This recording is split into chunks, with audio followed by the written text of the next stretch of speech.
அனைவருக்கும் வணக்கம். புலிப்பாணி சித்தர் துணை.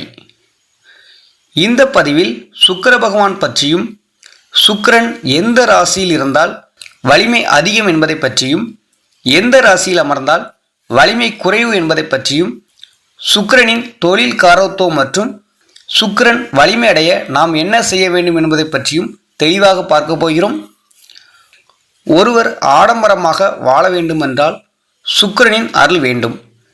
முகக்கலை அழகு வேண்டுமென்றாலும் சுக்கிரன் அவசியம். கலை, செல்வம், காமத்தை வழங்குவது அசுரகுரு என்று சொல்லக்கூடிய சுக்கிரனே. களத்திரக்காரகனும் சுக்கிரனே ஆவார். சுக்கிர பகவான் ஆதிக்கம் மிகுந்த நாள் வெள்ளிக்கிழமை. பண கிரகங்களில் சுக்கிர பகவானும் ஒருவரே.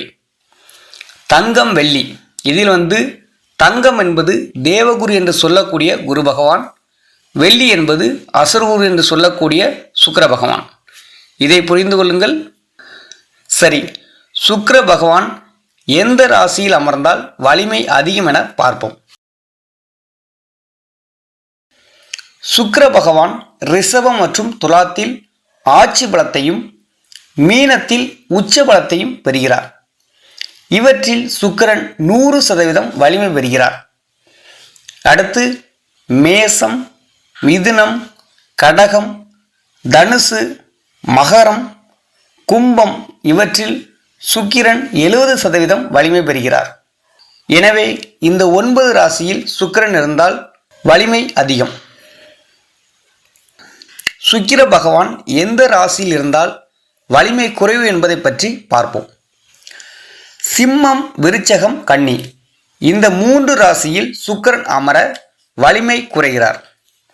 கன்னியில் சுக்கிரன் அமர 100% வலிமை இழக்கிறார். ஆனால் இதற்கு விதிவிலக்கு உண்டு. கன்னியில் சுக்கிரன் நீச்ச பலத்தை பெறுகிறார். சுக்கிரனின் தொழில் காரத்துவம் பற்றி பார்ப்போம்.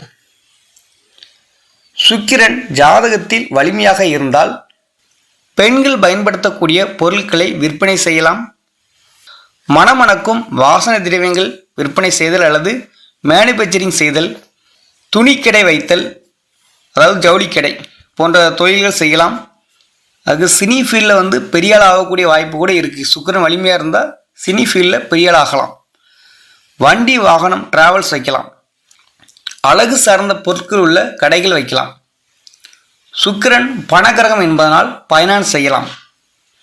வெள்ளி பொருட்கள் விற்பனை செய்தல் அல்லது வெள்ளி பொருட்கள் விற்பனை செய்யும் இடத்தில் நீங்கள் வேலை செய்யலாம். ஃபோட்டோ ஸ்டுடியோ வைத்தல், அலங்கார பொருட்கள் போன்ற ஃபேன்சி ஸ்டோர் கடை வைக்கலாம். கவரிங் போன்ற ஆவரணங்கள் தொழில் செய்வோர் அல்லது வேலை செய்யலாம். சுக்கிரன் வலிமை உள்ளவர்கள் முகக்கலையுடன் ஆடம்பரமாக வாழக்கூடியவராக இருப்பார்கள். சுக்கிரன் வலிமை பெற வேண்டுமென்றால் நாம் என்ன செய்ய வேண்டும் என்பதை பற்றி பார்ப்போம். பொதுவாக சுக்கிரனின் ஆதிக்கம் மிகுந்த நாள் வெள்ளிக்கிழமை. வெள்ளிக்கிழமைகளில் மாமிசம் சாப்பிடுவதை தவிர்த்து கொள்ளுங்கள். வெள்ளிக்கிழமையில் எண்ணெய் தேய்த்து குளிக்கும் பழக்கம் இருந்தால் அதை நிறுத்தி கொள்ளுங்கள். வெள்ளிக்கிழமையில் எண்ணெய் தேய்த்து குளிக்கக்கூடாது. உணவில் நீர் காய்கறிகளை அதிகம் சேர்த்து கொள்ளுங்கள். மாதுளப்பழம் அவ்வப்போது சாப்பிடுங்கள். பாதாம், பிஸ்தா, முந்திரி இவற்றை உணவில் அடிக்கடி சேர்த்து கொள்ளுங்கள். சுக்கிரனின் வலிமை அதிகரிக்கும். நன்றி, வணக்கம்.